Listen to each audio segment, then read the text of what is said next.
Who won this patch and who lost this patch? Is Mewtwo-Y still the most oppressive thing inside of Pokemon Unite? And who should have been nerfed but didn't get the nerf? Let's talk about it today in this Winners and Losers. Jake, your resident content cowboy here. Yee-haw. I'm going to start off really quickly with a winner of this patch, even though it wasn't touched in this patch at all, and that is Mimikyu. Mimikyu is doing an awesome job inside the game. It is a strong release, but not crazy overpowered, and had it been released around the time that Mewtwo-Y was Mewtwo-Y, I think we would be in the worst position possible for this Pokemon. However, now Mimikyu is an amazing release. I absolutely love it. It's probably the most fun I've had with a release since Dodrio. It's just incredible. So I am so happy this balance patch happened because it made Mimikyu very viable. Now, before we get to the rest of the winners and losers, a quick word from our sponsor, and the rest of the video will be ad-free because of our amazing sponsor. Today's video is sponsored by the one, the only, Raid Shadow Legends. Now, I know you've heard of Raid, but let me tell you why now is the best time to jump on and start playing. Not only because they sponsor amazing content creators like myself, but also because Raid is increasing its roster of amazing champions with a new rarity, Mythical. And I know what you're thinking, Jake, you look pretty mythical right now. Well, I might look a lot more mythical in just 1 second. Pretty mythical, right?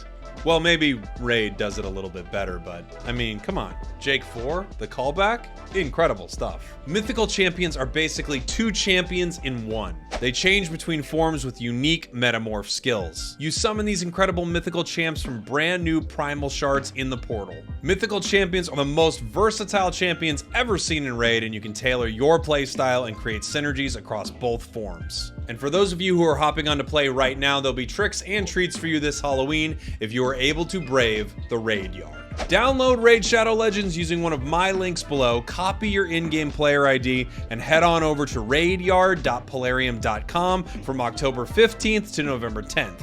Enter your player ID, gather your courage, and venture into the haunted graveyard. Grab a shovel, pick a grave, and start digging. You know, like you would in a graveyard. You dig it up. You'll have a chance to dig up some amazing in-game items and real-life prizes, ranging from epic and legendary Halloween-themed raid champions to Amazon gift cards with a total value of $20,000. And if you're an existing player, you can still get an in-game gift, so head on over to the Raid Yard and check it out today. So, new players, click the link below, scan this QR code, you will get some awesome free in-game loot, and I will see you on the battlefield.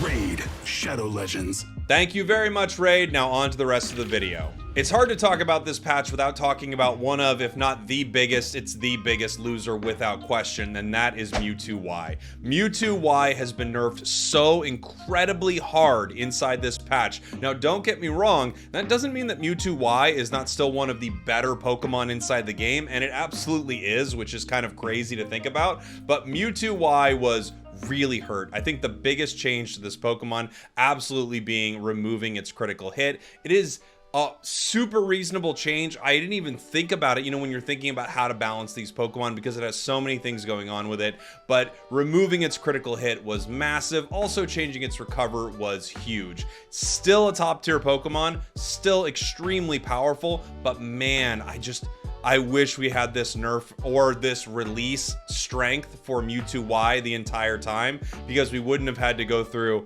that meta. And that logically brings us to a huge winner, which is Mewtwo X, a Pokemon that really wasn't getting very much play, was getting absolutely dumpstered by Mewtwo-Y, and almost picking it seemed like throwing the game because you weren't picking Mewtwo-Y. You were taking away the strongest thing from your team to give them this other very strong thing. Let's face it, Mewtwo X is still incredibly powerful, and now we actually get to see it shine because Mewtwo-Y doesn't absolutely dominate the game so incredibly hard. There is definitely a question right now as to whether or not Mewtwo X, Y, or a few other Pokemon are some of the strongest in the game, and we'll talk about some of those here in just a minute, but no question, Mewtwo X, big winner of this patch.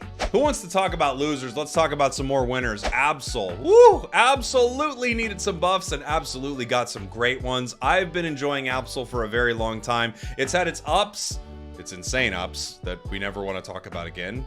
the Absol meta, and its downs. And recently it was quite down, one of the lowest win rate Pokemon in the game, and just not really keeping up with the other speedsters inside of Pokemon Unite. You know, when you think of things like Zoroark, Leafeon, Dodrio, even Zeraora, who recently got buffs, Talonflame, Gengar, all of these Pokemon just outpacing Absol. Well, not anymore. Absol is actually doing great right now. These are nice changes for this Pokemon. I don't think it's going to make it an S tier choice by any means, but it's a really, really strong buff for Absol. Let's talk about a weird one that I don't think is really a winner or a loser. It just kind of makes sense. This is in the makes sense category. Ding! Making sense with Jake, and we're talking Leafeon. I think Leafeon's buffs are nerfs. So I don't know why I called the buffs. I think Leafeon's nerfs are actually pretty reasonable, and I don't feel like they hurt that Pokemon that much at all. I played Leafeon a few games after the changes, and I still felt very, very strong, very, very Leafeon. You're still getting your Unite move on an insane cooldown. The way you farm with this Pokemon is so incredibly easy. You run Energy Amplifier. It's still an extremely powerful choice, and I think Leafeon is still doing very, very well. So this is one of those good changes that really didn't hurt it too much.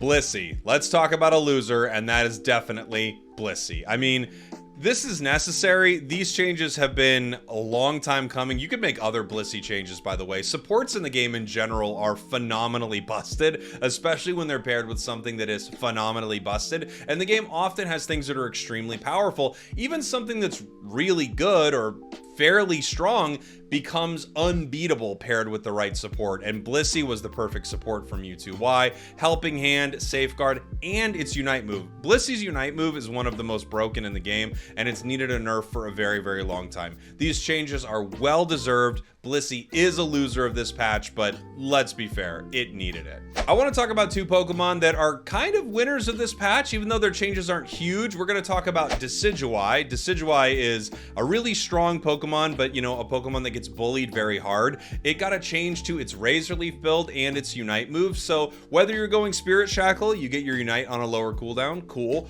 or you're playing Razor Leaf, it actually finally feels like maybe you're doing damage fast enough to really deal with some of these Pokemon. That's great too. Not a huge change, but a nice change. And another Pokemon that got not a huge change, but a nice change is Snorlax. Snorlax's Flail build could probably still use a little love if you wanted to become a meta staple inside the game, but I don't think they actually want that. I think they want it to be a strong tank inside Unite, and its Unite move getting a buff like this is actually a really, really great place for this Pokemon to be. So I think this is a nice win for Snorlax. Of course, you could do more if you wanted to make it the craziest thing in the world, but both Decidueye and Snorlax looking pretty good right now. Let's talk about 3 bug fixes really quick that are nice changes for the game. Cramorant has had bugs forever. It is not a bug type, but boy, it is inside of Pokemon Unite. They just can't seem to figure out why this Pokemon is always broken inside the game. Doing things that are good for it, sometimes doing things that are bad for it. It's just always a mess. But right now, Cramorant's doing very, very well. High skill ceiling Pokemon that does very, very good for the team. So I think Cram's in a great spot because of these bug fixes. Talon also got a bug fix to its Flame Charge. Talon could probably still use some more love. It's kind of in the Absol category, even though it's better than Absol was. Talon could probably use a little love, but a nice bug fix, obviously. That was just a weird bug that it had where it couldn't go through walls with Flame Charge. And then Tyranitar getting essentially a bug fix to its lifesteal on its true damage. T-Tar, I think, is being slept on super hard inside the game right now, and this is just another reason to play that Pokemon. So these are all kind of winners, and just kind of, you know, we just cleaned them up a little bit. We gave them a little haircut. It's time to talk about a loser of this patch, and that is Lapras. Lapras is still crazy good. Don't get me wrong. It's crazy good, but Lapras got some really important nerfs to this Pokemon. It's still insanely strong. It does a lot of damage. It's incredibly tanky. It's a meta defender, but it absolutely needed some changes. It absolutely needed some changes, and it got them. It's very, very reasonable. I love Lapras. It's so good. I'm a huge water type Pokemon fan, so I mean, secretly, I kind of just root for the water types to like do well all the time. But in general, I think Lapras absolutely needed the nerfs. It deserved what it got, and it's a definite loser of this patch. Huge winner of this patch is Blaziken. Blaziken got nice buffs in this patch for a Pokemon that I've said for a long time was already doing pretty well. It was just completely overshadowed by the most busted meta that we've basically ever had in the history of the game, except for Zacian Comfey, except for Mew Mime Glaceon, except for Absol, except for Glade. You get what I'm saying.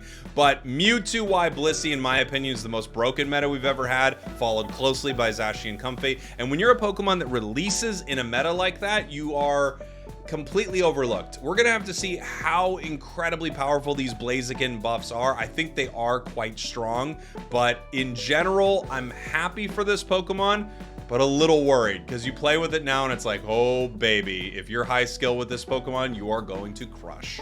The flip side of that coin is a loser, and that is Urshifu. Now, Urshifu by no means is ruined, and one thing I really like about this patch is it didn't ruin any Pokemon. It didn't take something and you go, you can't play this anymore. It actually had some pretty reasonable nerfs across the board. Even Mewtwo Y, who got big nerfs, deserved it more than anything inside the entire game. So I feel like everything they've done nerf-wise has been pretty fair. I still think Urshifu's powerful. I've played it a few times. It's still strong, not as strong, and that's good because its level 5 was absolutely busted. I think now you just need to be a little better with Urshifu. It's not as easy to pick up all of those KOs. For that reason, it's a definite loser, especially when you see other all-rounders getting some nice buffs like Blaziken or Mimikyu releasing feeling pretty dang strong. Here are another couple of losers of this patch, and it's just something I've been thinking about, and these are harasser type Pokemon like Sableye and Greedent. Now, I'm not saying these Pokemon are bad. In fact, in some ways, given that the top end of the meta has been kind of cut down a bit, they're actually a little bit better. But in general, as a role, I do feel like Greedent and Sableye are in this very weird spot. It's almost like a no man's land. I don't know exactly how they're supposed to fit into a lot of rosters, and for that reason I do feel like they struggle somewhat in the meta. They're still good, they can still win games, it's just that their role is confusing, and I think slotting them into a lot of teams, like when you have Greedent on your team, it doesn't really feel like you've filled out that tank role exactly. And when you have Sableye on your team, it doesn't really feel like you filled out that supporter role. So both of these Pokemon aren't huge losers, but they're just, I don't know, a little head scratchy for me right now. And then finally, we have a few winners. Let's talk about Zacian. Zacian is a massive winner. This Pokemon is still doing very, very well. And while Mewtwo X has recently been nerfed, fair, and Mewtwo Y has very recently been nerfed, thank God, Zacian hasn't been touched in a little while. I don't think we're gonna see a huge Zacian nerf anytime soon, but this Pokemon is still incredibly good. It may be in a position to be the best Pokemon inside the game right now, alongside a few other ones, and one of the other ones is Inteleon. Let's face it, we didn't think there was an Inteleon nerf coming. It has a battle pass coming very soon. A buff would have been insane, but a nerf would have been maybe warranted, but also surprising, given that they have a new season coming up with this Pokemon being its star. You don't often take the teeth out of a wolf when you're trying to sell it. And let me tell you, I'm always selling wolves, baby, and you keep those teeth. So Inteleon is definitely in a massively strong position inside the game right now. One of the best Pokemon for sure, and a huge winner because it did not get touched with that nerf. And now the final winner of this patch, me. I won! No. The final winner of this patch, honestly, is the Pokemon Unite community. Because holy moly, was that meta bad. I think we've seen the most frustrated the community's been through that meta. And this patch really was make or break for a lot of people. And I don't blame them. It was a really, really tough time to be playing Pokemon Unite. It lasted way too long, but thank Arceus that thing was a good patch, because man, it was a good one. Let me know what you think in the comments. What did I miss? What did I get wrong? Let me know. Oh, I realized one I forgot. Mew. Yeah, it's doing pretty good. All right, goodbye everybody. Nerf Mew.